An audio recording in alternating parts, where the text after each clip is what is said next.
Welcome to this episode of Trojan Poetry. This is part 2 of our 2-part series of poems about time. So if you haven't seen the first one, maybe go back. It's interesting maybe to compare the 2 poems. All right. So I chose the poem. Mike has not read it. This is called I Have a Time Machine by Brenda Shaughnessy.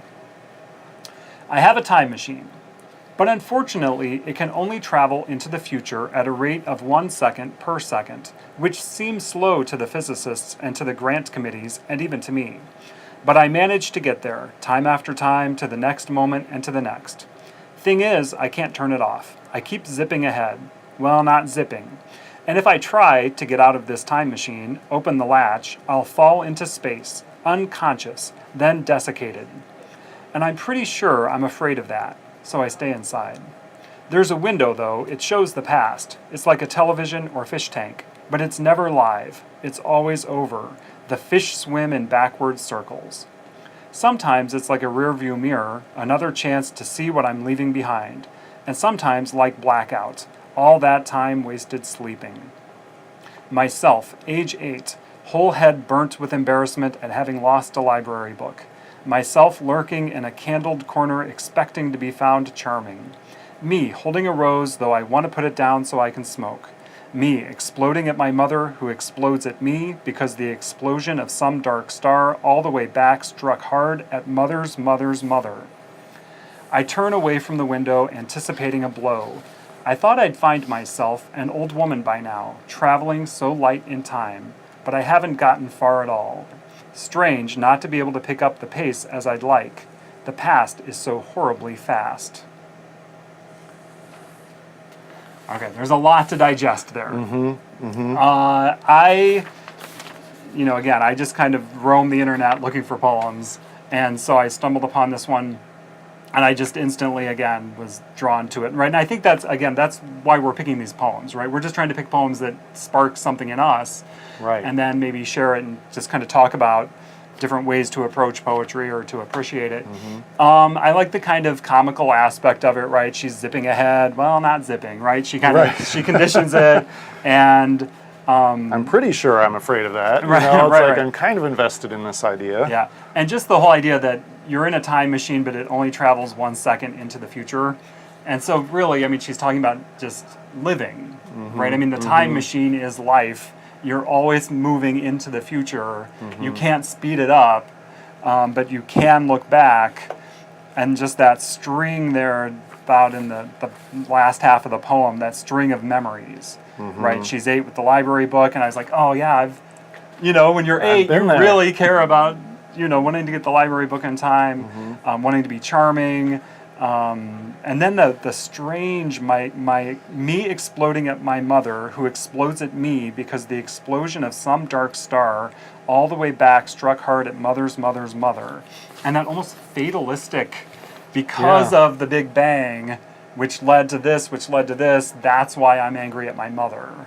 And there's that sense of loss of control, and she's, just trying to think like, oh, I thought I was going to be old and I thought I'd figure myself out, but I haven't, and the past is really fast, right? And again, it seems kind of paradoxical because it's like it's bearing down on her. The past is bearing down on her, right? But she's always moving 1 second ahead, but the past is this large looming thing that just keeps coming at her. She can't outrun it, basically. It seems like she's trying. She sounds like, she wishes at the beginning and again at the end.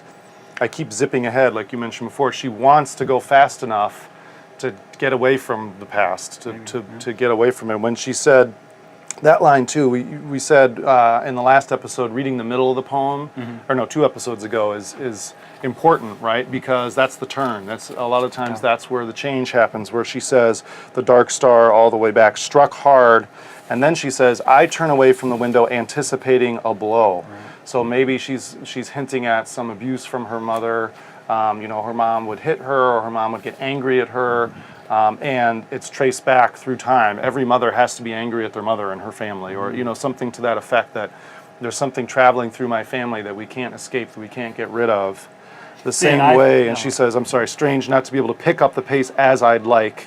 The past is so horribly fast. She's trying to run away from it. Sorry, what do you want to say? Well, I took anticipating a blow as she's still waiting for something from the past to hit her, like the dark star, right? Like there's going to be some she's going to be the next mother that will get the star, and then she'll be angry at her daughters because of whatever this is. Yeah, and then I really like the line break where she says, I thought I'd find myself an old woman by now. But it's like, she thought by now, at whatever age she is, she would know who she was. Yeah, self-discovery. Right, but she maybe hasn't quite figured that out. So I thought this was a very deep, thoughtful poem, kind of with the beginning, though, of this kind of humorous idea that you're in a time machine, but it only goes 1 second into the past. Well, the time machine is your body, right? The time machine is us. Right. You are the time machine. Right. And one question I had where she says, if I try to get out of this time machine, I'll fall into space unconscious, then desiccated.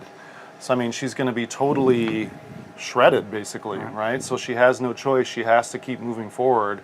Well, what does that mean, to step out of the time machine? How do you, I guess it's not possible. Is it possible? I mean, I can't get out of my time machine, and I'm wondering how she would accomplish that. Maybe it's so horrific or so traumatic for her to try to escape in a different, I don't know. I just thought that line was very interesting because it doesn't come back at all during the poem. So, well, hopefully you also found this poem was interesting, and maybe you'll go back and figure it out for us.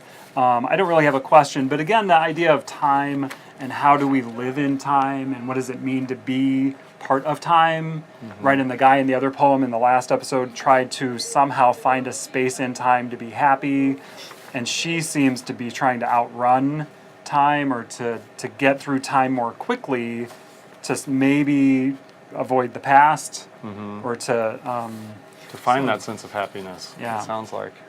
So there you go, 2 poems about time. I hope you have time to watch the episodes. Hey, you see what I did there? All right. Thanks for watching. Please join the conversation in the comments on YouTube or on Twitter at Trojan Poetry DGN. Also, check out our website at trojanpoetrydgn.blogspot.com.